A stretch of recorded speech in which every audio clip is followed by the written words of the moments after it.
At this moment, the smiles on their faces are the true joy from the bottom of their hearts. Just as they were enjoying the afternoon time, Natalie's phone suddenly received Albert's AirPods.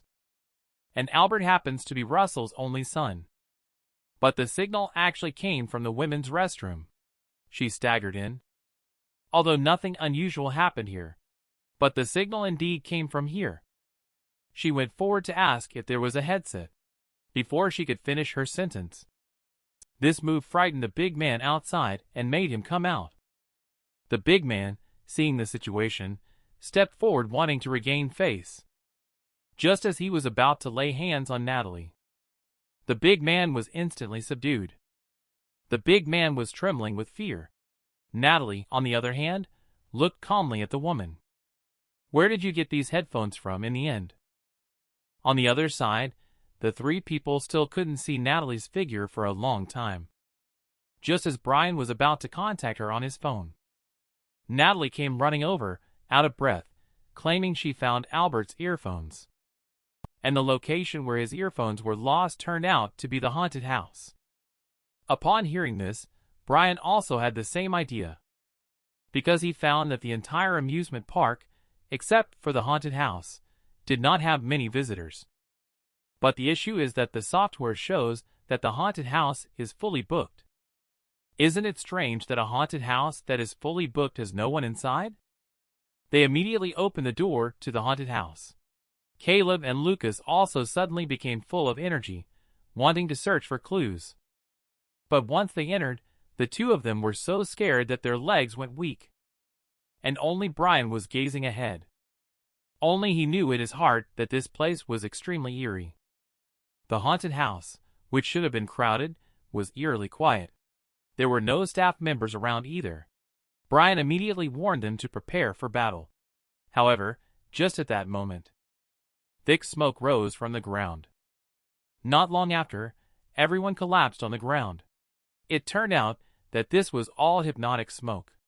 In the distance, a figure was approaching them step by step. At the same time, the killer coach anxiously found the coordinator and asked him to quickly contact a few kids. No matter how he dialed the phone, there was no answer on the other end. According to Killer Coach, the person kidnapping teenagers is actually the killer Dylan. He used to be a candidate for the position of disciple leader.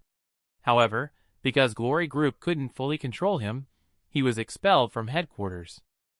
The instructor smiled and claimed that the students have mastered a variety of skills. There shouldn't be any major issues. But the killer coach was sweating profusely all over. He couldn't help but touch his own thigh. Dylan is a cruel and twisted person. He has a strong foot fetish. This leg is the one he lost in a previous encounter with him. If the children are caught by him, they will definitely have one leg amputated by him. That leg will be packaged and transported to his secret base in a suitcase. He then puts on stockings on these legs and seals them in his collection cabinet to satisfy his sick obsession. After Brian and the others were drugged by him, he took them to a deserted warehouse. And he planned to start with the most beautiful jade foot. Just as he was about to take action, Natalie's phone caught his attention. He picked up the phone and found that it was the number of the Glory Assassin Group training base. I know it's you, Dylan. If you dare to harm a single hair on the children, I'm willing to risk my life to kill you at all costs. It's been so long since we last met. Don't start with such scary words right away. Senior, are you worried? Will I turn them into cripples like you? How about we make a bet? I'll send you a location. When you arrive at this place, how many legs are completely intact? If you guess right, I'll return Russell's son to you. If you guess wrong, then you'll have to leave behind another leg. How about that? At this moment, Killer Coach was trembling all over. He knew the stakes of this bet. No matter what is wagered, something will be lost. But even so, he still drove the car quickly towards the destination.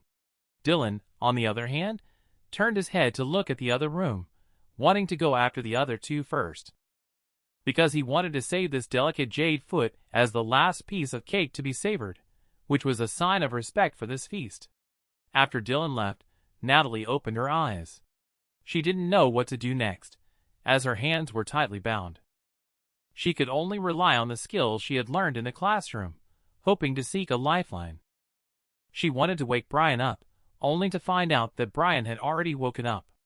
Natalie immediately pulled her foot back. She immediately wanted to use the skills she had learned. The art of binding and escaping. Brian watched the whole process, dumbfounded. Is this difficult? You just need to exert some force, and it will come undone. After tidying up a bit, they immediately set out to investigate Russell's son's whereabouts. On the other side, Caleb and Lucas had already woken up. They didn't want to lay a finger on a working man. They claimed that if they didn't want to die, they should quickly hand over Russell's son. Dylan smiled faintly. How about we make a bet? If you win, I will release Russell's son. If you lose, then one leg each of yours will stay behind. Caleb and Lucas were immediately interested. It seems that he is not an ordinary office worker. It's time to loosen up and get some exercise. Suddenly, Dylan threw one of the knives over. Because he felt that in a situation where both sides are absolutely fair, the bet becomes more meaningful. Caleb didn't be polite to him either. He rushed forward with a blade in hand. In an instant, Caleb backed off. He looked at the blade in his hand that had not been sharpened, and his veins suddenly popped out. Just then, Brian and Natalie also followed the sound and came over, while Caleb waved his hand, signaling them not to interfere. Because they are very angry now. They want to make it clear that they are seeking absolute fairness in the fight. He is actually a scumbag who plays dirty tricks behind the scenes. Feel the true strength of the Ghost Hand duo. They have been subjected to all kinds of devilish training since they were young. In the final test selected by the group, they are thrown into a forest without any resources. There are thousands of wild beasts here. What they have to do is to survive here. But they are only given a pistol with one bullet. In order to seek a chance of survival, the children will use the gun in the most critical moment. Some people cannot withstand this pressure, and end up giving the only bullet to themselves. Caleb and Lucas were also there at the time. They became brothers who faced life and death together, overcoming various challenges. No matter how difficult it was, they never planned to use that one bullet. Because they knew this was the key to determining their fate. Until a month later, only the two of them survived among the 58 trainees from that class. But after that, they heard an even more astonishing news. That is, the first disciple, Brian, had also accepted this challenge at their age. What was most terrifying was that he didn't even use bullets. He walked out of the forest alone. He single-handedly killed countless wild beasts, standing in front of everyone without any fatigue. From then on, Brian became a god in the hearts of all the children. Caleb and Lucas spent 10 years just to become ruthless killers like Brian. They cooperated to attack Dylan. Originally, the blade in Dylan's hand is 3 times heavier than ordinary knives. In other words, it is also much harder than a regular blade. Dylan raised his hand, and the knife fell. What is surprising is that Caleb and Lucas were easily taken out. Natalie wanted to step forward to help, but was stopped by Brian. Because Dylan was showing an unusually creepy smile at this moment. In an instant, he was about to disarm one of Caleb's legs. Just then, a sound interrupted Dylan. Since you like gambling so much, shall we make a bet? The wager will be doubled, 2 legs and 2 arms. Just as you wish. You can even take my head if you want. Upon hearing this, Dylan still threw a knife to Brian.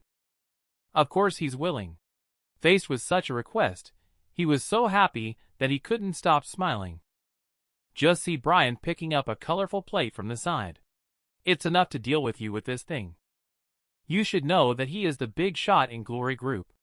Even for a powerful killer organization, they are helpless against him. Killer Coach once organized a group of people to besiege him. It was a top-notch team made up of 5 seasoned killers. However, during their battle against Dylan, Killer Coach was completely stunned. Dylan dealt with them as easily as cutting vegetables. His movements were beyond human limits. Even he himself did not realize it. He stood there dumbfounded. In an instant, he had his leg dismantled by Dylan. Facing Brian's words, Dylan, who possesses strong power, couldn't help but laugh. To dare speak such arrogant words at a young age. It's like hitting a rock with an egg. But don't think that just because you're young, I will show mercy. The two of them started to fight. After being attacked multiple times by Dylan, and with the final slashing attack just now, the tray in Brian's hand was cut in half. At this moment, Dylan also revealed a faint smile, seemingly quite satisfied with his swordsmanship. Natalie couldn't help but draw out a sharp blade upon seeing this situation, ready to support Brian at any moment. However, Brian was exceptionally calm. He touched the patterns on the tray.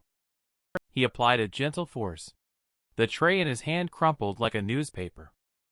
His fingers firmly sank into the gap of the tray. He assumed a fighting stance and thanked Dylan for crafting him a good weapon. Faced with Brian's posture, Dylan scratched his head. It seems this person is really not like an ordinary student. Because of the slash he made at that moment, he clearly felt that he could have hit him. But in that instant, when he used the tray to block the attack, Brian stepped back several steps in succession. Seeing this situation, Dylan also dared not underestimate this young man anymore. He took off his jacket and gradually became more serious. He launched another attack. After Dylan's actions, he displayed a satisfied smile because he hadn't encountered a worthy opponent in a long time. However, just when he thought the other party would let out a painful scream, Brian appeared behind him in an instant. He did not understand. The solid strike just now could not have been wrong. It turned out that when his vision was lost just now, Brian used a pillow to create an illusion for Dylan. The slashing sensation he thought he felt was actually the pillow attacking him. Brian had already circled around to his back. Dylan's reaction was also quite prompt. He timely jumped away, creating distance between him and Brian. Just now, that strike was directed straight at the carotid artery. If he hadn't used his hand to block it, he would have been bleeding on the spot by now. Dylan's mind was filled with doubts. Is this person really just a student? He is rational and has strong opinions in battle, with plenty of experience. Moreover, he is very quick and agile, and doesn't drag his feet at all. The tray couldn't even cut through his solid muscles, not to mention his sharp blade. Could it be that he has always been aiming at his own neck? Just then, Brian suddenly burst up. The two instantly engaged in intense confrontation. Dylan gradually couldn't keep up with Brian's speed. His steps also became increasingly unsteady. He could even feel a non-human murderous intent in Brian's eyes. Natalie beside could only watch quietly. She knew she couldn't intervene at all, because at this moment, she saw Brian even had overlapping shadows. However, just as Brian was about to rush up to deliver a fatal blow to him, a subtle cut appeared on his face. Dylan pulled out an even thinner knife from his hand. And within that scimitar, there is an even smaller and sharper knife hidden. It turns out, the weight of the scimitar makes its power become stronger. However, it will also reduce the speed of the user accordingly. Dylan now desires extreme speed. He attacks Brian again. Just as Dylan is about to strike Brian, his hand stops in front of his neck. He found that he couldn't use any force with his hands. He couldn't even hold the knife tightly. Dylan was stunned to see the falling weapon. When did he become unable to hold the blade? Brian stopped moving. It seems that his hand can no longer exert force. Dylan just realized this at this moment. But it's already too late. Because Brian had been swift and determined right from the start. It's simply not his neck at all. From the beginning, Brian's intention was directed towards Dylan's hand. He cut Dylan's extensor and abductor muscles, as well as the median and ulnar nerves. These are important parts supporting the strength of the hand, ligaments. He wanted to move at such a fast speed in order to force him to protect his neck and use his hands to block the tray's attacks. Because the first reaction people have before being hurt is to use their hands to block. Brian said the reason he did this was not to kill him at all. Dylan's whole body was shaking at this moment. Just because he had a miserable childhood, he suffered brutal and inhuman abuse. That is being hung from a tree and urinated on by the bully. Even they brought along fierce and menacing dogs. They claimed that as long as he defeated those two, they would never bully him again. When he heard these words, it seemed like a strange switch had been flipped inside him, deeply moving his soul. His body started to move involuntarily. But he did not lay a hand on the two vicious dogs. Instead, he rushed towards the assailant. He put his life on the line. He personally killed the bully. From then on, gambling, this behavior drove him crazy and addicted. It was as if he had been injected with serotonin and adrenaline invisibly. Gambling became his spiritual sustenance. And every time he gambled with his own life, he could feel an endless sense of power. Also, because of the thrilling stakes of gambling, he managed to achieve victories, big and small, in every battle. Brian, on the other hand, calmly rubbed the tray, slowly using it to enclose his entire fist. He threatened, "You said I'm hitting a stone with an egg. I will now show you how eggs can break a stone." Just a simple punch. It almost sent him flying. Dylan refuses to believe. This little brat surprisingly has such strength. When Brian charged up again, Dylan actually pulled out a Type 86 hand grenade. He threatened Brian to kneel down right now, or he would detonate the grenade, and they would both perish together. "There are 1,600 steel balls injection molded inside, and the young master you are looking for is inside the box. That is President Russell's only son. He is inside now." Natalie was shocked at the thought of the bomb being detonated. Even if it's Russell's son, we might not be able to escape unscathed. Brian, on the other hand, pondered for a moment. He rushed up like lightning, catching Dylan off guard and covering his mouth with a grenade before he could react. Then he pulled the pin of the grenade. You should be aware of the power of a grenade. "If you don't want to die, hold on tight for me." Brian was thoroughly enraged. He was determined to teach this scum a lesson. He crazily punched and kicked Dylan. Dylan was so disoriented from being hit. To make matters worse, there was a grenade in his mouth. He didn't dare loosen up even a bit. Brian had just put the safety pin back in. Dylan's heart only relaxed when he was hanging in midair. "Let's gamble later. But don't blame me for being impolite." I only saw Dylan slowly stand up. He pleaded with Brian bitterly. "Please spare me. Don't hit me anymore. Let's just pretend we never met today. And the children. I've let them all go." Natalie was stunned. Where did that fierceness just go? Just then, Killer Coach forcefully pushed open the door. "Dylan, let those children go." But the scene before him was quite shocking. The previously ruthless Dylan exuded toughness from the bottom of his heart. But now, he is crying and wailing on the ground. Brian and the others acted as if nothing had happened. Caleb and Lucas only sustained minor injuries. Shortly after, the company arranged for personnel to clean up the scene. Russell's son was rescued unharmed. Dylan was also taken away altogether. He was taken to Glory Group to await his fate. But Killer Coach is burdened with heavy thoughts. Although he has put an end to the nightmare of his assassin career, it's hard to believe that just by using a few children, they can push Dylan onto a path of no return. But Brian, going by the alias Jim, keeps denying repeatedly. Killer Coach also hesitates to say anything further. The next day, as agreed, they secured a slot for the killer from Glory Group. They were extremely excited in the elevator on their way to Russell's office building. However, something unexpected happened. When the elevator doors opened, they were all dumbfounded. Two tall and muscular female warriors were standing in front of them. Caleb was madly pressing the elevator's door close button, afraid that if the door closed a bit late, he would die here. But when they saw a sexy and sweet-looking female secretary behind them, Caleb kept frantically pressing the door unlock button. His gaze never left the secretary. "Come with me. I've been waiting for you for a long time." Russell instructed to treat you well. They had an extremely extravagant dinner. Group specially tailored a whole set of suits for them. The female secretary even took them to U-Group's military arsenal. There are thousands of weapons here. No matter what type, you can find it here. The number of weapons here is more than enough to equip an entire military force. The female secretary instructed to take whatever they want, and as much as they want. Caleb and Lucas have never seen such a scene before. Their eyes are almost glowing green. However, they behaved as if they didn't care at all. But the next second, "Just take this little bit." Miss Secretary also hurriedly said these. "They will all be sent back to you." Natalie is more interested in the knives. Here you can find not only Damascus knives, but also S30V custom steel knives.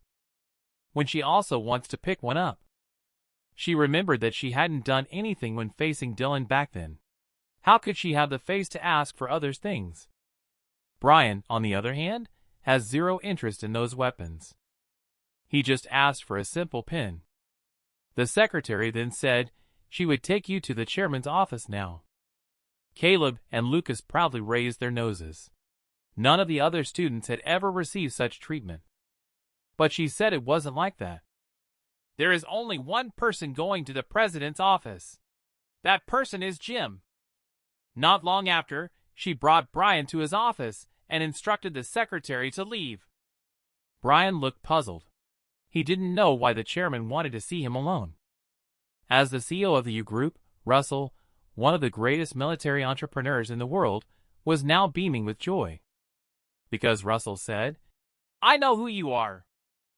Only because more than 40 years ago, Russell was kidnapped by the Soviet military. Russell's father, Roger, was extremely worried. Russell was tortured severely. They used various cruel torture methods. Needle pricks, electric shocks, waterboarding, then electric shocks again. The mastermind behind it all remained unmoved. Instead, he let out a chilling laugh. "It's still the same old saying. There is only one way to save that child. The missiles developed by you. Give all of those to us. If you refuse this request, the life of the successor of the U-Group will end here." Roger felt like the world was falling apart when he heard this. Although they have already made the request, the most elite Delta force has been dispatched. However, the operator's words made Roger completely collapse. Roger had no way out. He simply said a sentence. "Go there." They arrived at Glory Church. In a state of extreme anxiety, he had lost his reason. He madly smashed towards the confessional window. He claimed that he would agree to any request as long as they were willing to save his son. U-Group can provide nearly a century of support to the church. Please send all 12 disciples you have raised over there. The priest just casually mentioned it. "Don't worry. That man will go over there." Roger heard people dumbfounded. One person? The elite Delta force has all been wiped out. Is it useful to send one person? Rest assured, as long as you pray sincerely, he can do everything you want. Even if he is just one person. Because of that man. He is the strongest among my current disciples. Who is this young man? It's a train moving at a speed of 300 kilometers per hour. How did he get on? Brian sighed softly. He raised his gun and started shooting. Everyone didn't even have time to resist. Their lives were swiftly ended by Brian, one after another. However, put down the gun, you jerk. If you don't want a hole in your head, that is. Put down your gun right now. Only one person will survive, but you are much younger than I imagined. That person is actually you, isn't it? Disciple Brian. Kid Russell, after I count to 3, you immediately crouch down. Do you understand clearly? What are you talking about? I'm going to make this kid's head blossom. 1, 2, 3. I'm really sorry. Goodbye. Commander-in-Chief Number 1. Second Lieutenant. Russell was still in shock. It was only after calming down that he managed to say, "Thank you," to Brian. And then, he will never forget. this face. But Brian didn't have the slightest emotional fluctuation. Because he has no feelings for this kid at all. He saved the future of the entire U group. If you understand this truth, stand up quickly. Our journey back home is still long. Don't get lost. From then on, Brian became the hero in his childhood heart. Thanks to him, I was able to survive that struggle. After more than 40 years, I still can't forget that face in my mind. So, Mr. Jim, in fact, Brian is he your grandpa? You look exactly like him when he was young. I can't believe I didn't know he had descendants. Brian was scared to death. His heart had never beat so fast in all his years. The weak little boy back then has grown into a handsome and charismatic man, full of courage. Russell then complained to Jim about why he only took a simple pen. But he wanted to give him a gift before. He couldn't let his grandson leave like this.